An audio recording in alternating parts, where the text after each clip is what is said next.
Before the envelope, before the storm, before any of it, Maureen O.C. Fletcher had already decided what kind of woman she was going to be. She just didn't know that decision was about to be tested in a parking lot off Highway 11, in the middle of a February that had no business being that cold. It started the way most things in Maureen's life started, quietly, without ceremony. She'd been working the early shift at the Lakeview Motor Inn outside of Barrie for 11 years. 11 years of other people's messes, 11 years of cartwheels that squeaked no matter how much WD-40 she sprayed on them. 11 years of folding the corner of toilet paper rolls into little triangles, because the manager, a round-faced man named Terry who wore golf shirts year-round, believed it made guests feel pampered. 11 years of nodding, of yes sir and of course ma'am, and of being invisible in the particular way that women in housekeeping uniforms become invisible. Not because people don't see them, but because people choose not to. Maureen was 43 years old. She was 5'4", solid in the way that comes from actual work rather than a gym membership. Her hair was always pinned back under a blue cap that had the Lakeview logo stitched on the front in gold thread that had faded to yellow. She wore the same Navy uniform 5 days a week, carried the same canvas tote bag with the fraying handles, and drove a 2009 Civic with a cracked rear bumper that she kept meaning to get fixed.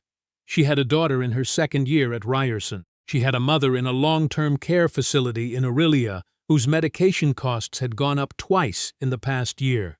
She had a stack of bills on her kitchen counter that she arranged every Sunday night in order of urgency. Like a general preparing for a battle, she wasn't sure she could win. She was not, by any visible measure, a woman the world paused to notice. That morning, February 3rd, a Tuesday, the kind of day that smells like ice, Maureen clocked in at 6:45, filled her cart, and started on the third floor as usual, rooms 301 through 300. She worked methodically, the way she always did. Beds first, then bathroom, then floors, then the small rituals that Terry called the Lakeview touch. The mints on the pillow, the folded toilet paper triangle, the curtains opened to exactly the right angle. Room 312 had been a checkout. The guest had left early. The key cards were on the dresser, the Do Not Disturb sign pulled from the door. Everything seemed ordinary. Maureen stripped the bed, bundled the linens, and was wiped down the nightstand when she saw it. An envelope, cream-colored, thick, the kind of envelope that costs more than a box of regular envelopes at Staples. It had slid partway under the nightstand, almost invisible against the beige carpet, if you weren't the kind of person who got down on your knees and checked the floor properly. Maureen was exactly that kind of person. She picked it up. It wasn't sealed. The flap was tucked in. She looked at it for a long moment and then, because she was thorough and because that was simply her nature, she opened it just enough to see inside. $60,000 in Canadian currency. Banded, neat, real. Maureen stood in room 312 of the Lakeview Motor Inn, holding $60,000. And she didn't move for a very long time. Her heart was doing something unusual. Not racing, exactly. More like tightening, like a hand closing slowly around something fragile. She thought about the bill from the care facility, the one she'd been making partial payments on, which meant the balance kept growing because the interest kept compounding, which was a system designed, she'd long ago concluded, to make sure people like her never fully caught up. She thought about her daughter Jade, who was working 2 part-time jobs alongside a full-course load, and who had called last week sounding exhausted in a way that no 20-year-old should sound. She thought about the Civic's rear bumper. She thought, nobody would know. And then she thought, I would know. She tucked the flap back in, set the envelope on the dresser, and went to find Terry. Terry was in his office eating a breakfast sandwich and watching something on his phone with one earbud in. He looked up when Maureen knocked on the open door. Found something in 312, she said, and set the envelope on his desk. Terry pulled out the earbud. He looked at the envelope. He looked at Maureen. He opened it. His face went through several changes. Jesus, he said quietly. Guest checked out around 5 this morning, according to the log, Maureen said. It was under the nightstand. Almost missed it. Terry stared at the money for a moment longer than was comfortable. Then he looked up at Maureen with an expression she'd seen before on men who were trying to figure out the angle. You counted it? He asked. I didn't count it. I looked inside, saw what it was, closed it, and came straight here. Smart. Terry said, in a tone that managed to be both a compliment and a slight at the same time. Smart. He called the front desk to pull the guest record for 312. The name on the reservation was listed as Hartwell Group, corporate account. The individual guest, a Mr. R. Sutherland. No contact number beyond a corporate billing address in Toronto. I'll call the number on file, Terry said, already reaching for the phone in a way that indicated he considered the matter handled and Maureen dismissed. Maureen went back to her cart. She finished the 3rd floor. She did the 2nd floor. She took her 15-minute break in the staff room with a thermos of coffee she'd brought from home because the stuff in the machine tasted like regret. She thought about the envelope the whole time. By noon, Terry hadn't mentioned it again. By 1 o'clock, when Maureen passed his office, the door was closed. By the time her shift ended at 3, something in her chest had gone tight in a way she didn't like. She sat in the Civic in the parking lot for a while. The February light was already going thin and gray. Her phone had a text from Jade. "Mom, did you eat today?" and one from the care facility that she didn't open yet because she already knew what it said. She thought about the kind of person who leaves $60,000 in a hotel room. She thought, that's not money someone left by accident. That's money someone left in panic, or in grief, or because something happened very fast and they had to go. There was a photograph in the envelope, too. She'd seen it when she'd opened the flap. A small photo tucked in behind the bills. A woman and a man, young, standing somewhere that looked like a lake. The photo had the particular quality of something kept for a long time. The edges worn soft. The money, Maureen thought, could be replaced. Whatever was in that photograph could not. She went back inside. Terry's office door was still closed. She could hear him on the phone through the door, laughing at something, the kind of easy laugh that meant he was comfortable, settled. She knocked. "1 second. Yeah, Karen, hold on. Yeah, what is it?" He opened the door with his phone pressed to his chest. "Did you reach the guest, Mr. Sutherland?" Terry's expression shifted just slightly. "Working on it." "The corporate number didn't have a direct contact?" "Like I said, I'm working on it, Maureen." She looked at him for a moment. He looked back. There was something in his face that she didn't like, that she recognized, that she had no power to name in a way that would be actionable. "Okay," she said. "Good night, Terry." She drove home. She made dinner. She called her mother, who was having a clear day, and wanted to talk about a documentary she'd watched about dolphins, which was a very good sign. She helped Jade with a paper over the phone, talking through the argument structure while standing at her kitchen counter with a glass of water going warm in her hand. She did not sleep well. In the morning, she called the Hartwell Group corporate line herself. She'd found the number through a search. It wasn't hard. The Hartwell Group was not a small operation. The receptionist put her on hold twice before someone named Adrian said, in a careful voice, that he would pass along her message to the appropriate party, and could she leave a callback number. She left her number. By 10 o'clock, she was back at the Lakeview, starting her shift. Terry greeted her the same way he always did, which was to say he nodded in her general direction and pointed at the cart she already knew to take. Room 312 had been rebooked. New guests, new linens, move along. Her phone rang at 11:47, a Toronto area code she didn't recognize. She stepped into the stairwell to answer it. "Is this Maureen O.C. Fletcher?" The voice was a woman's, measured, the kind of voice that was used to being listened to. "Speaking, my name is Eleanor Sutherland. I believe you spoke with someone from our office this morning regarding a personal item left at your hotel. I found an envelope in one of the rooms I was cleaning," Maureen said. "I turned it in to my manager.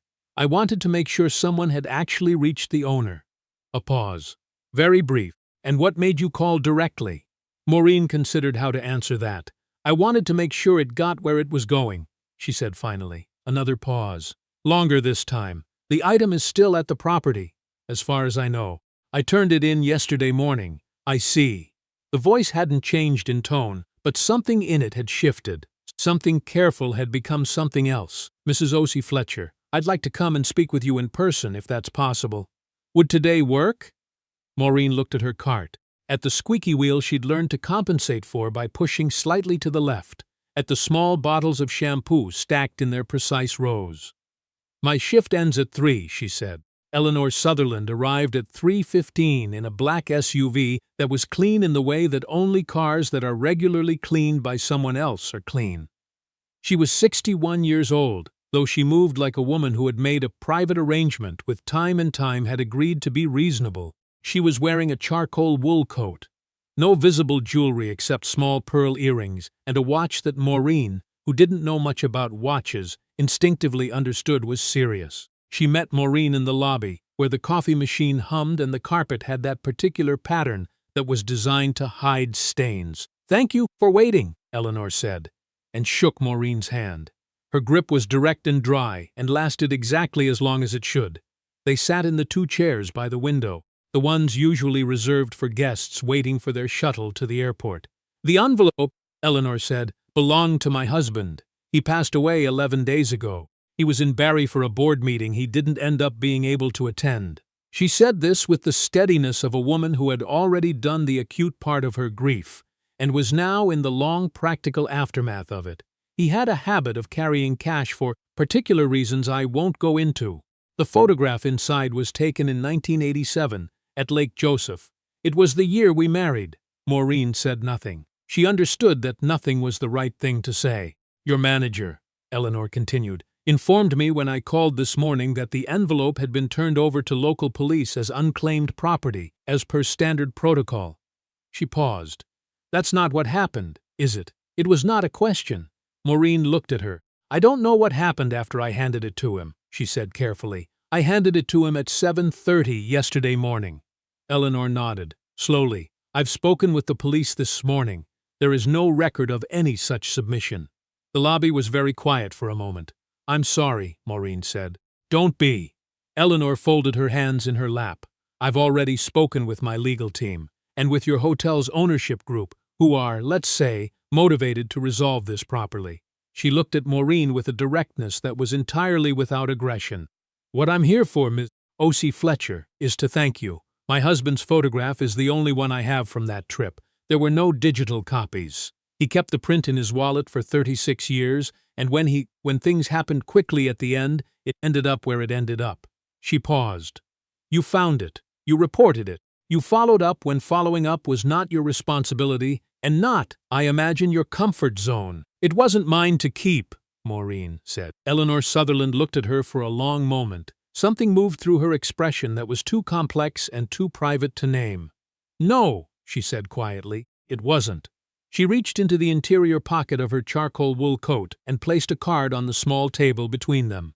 Then she placed an envelope beside it, cream-colored, the same kind, thick. "The card is for my executive assistant. His name is Andrew. He's expecting your call." She stood. "The envelope is yours. I would ask you not to open it here." Maureen stood too because it was the right thing to do and because her legs felt strange. "I don't need," she began. "I know," Eleanor said in a way that was not unkind but that was entirely settled. "This isn't about need. This is about what's right." She picked up her handbag. "My husband believed very strongly that the way you treat people who can do nothing for you is the truest measure of character. He would have wanted to meet you."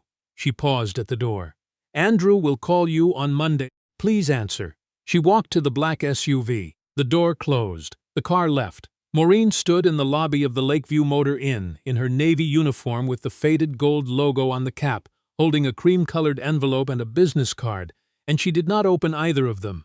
She drove home first. She changed out of her uniform, which she did every day before allowing herself to sit down, because the uniform belonged to work, and she believed in keeping work and home as two different countries.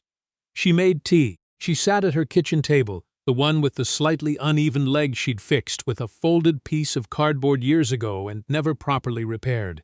She opened the envelope. Inside was a check, and a handwritten note on Eleanor Sutherland's personal stationery. "Ms. O.C. Fletcher, Richard would have shaken your hand. I hope this small gesture communicates what words in moments like this cannot. With gratitude. E.S. The check was for $40,000. Maureen sat with that for a long time. She called Jade. "Mom, what's wrong?"